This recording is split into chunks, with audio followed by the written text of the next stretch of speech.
As part of the Underground Railroad, people had to talk in codes. They would sing spirituals like wade in the water, and they would say things that black people understood but white people did not understand. This practice of double meanings carried over into the Colored Hockey League team names. Remember, a lot of the black Nova Scotians were either like the sons or daughters or grandchildren of people that had escaped slavery in America. So they knew all about these codes and the Underground Railroad. The first example is the Dartmouth Jubilees. If you just heard this name, would you know what it meant? For white people, they thought it was a reference to Queen Victoria's 50th anniversary jubilee.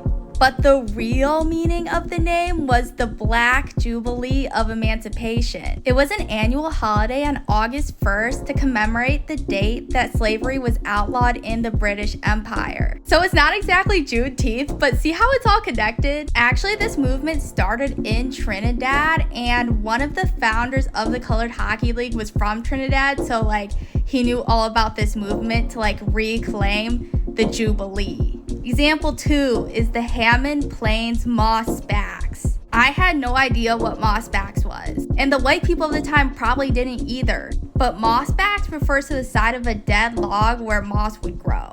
And the moss would always grow on the north side. So a lot of people escaping to freedom on the Underground Railroad would have to travel at night, sometimes just traveling by touch. So they would use the moss to guide them to go north to Canada. Crazy team name, but it's so good. The final example is the Halifax Stanley. If you just heard this name today, you would probably think it's associated with the Stanley Cup. The Stanley Cup was created in 1892, just a few years before the Colored Hockey League. And maybe that's what the white people thought too, but actually the real meaning is way crazier.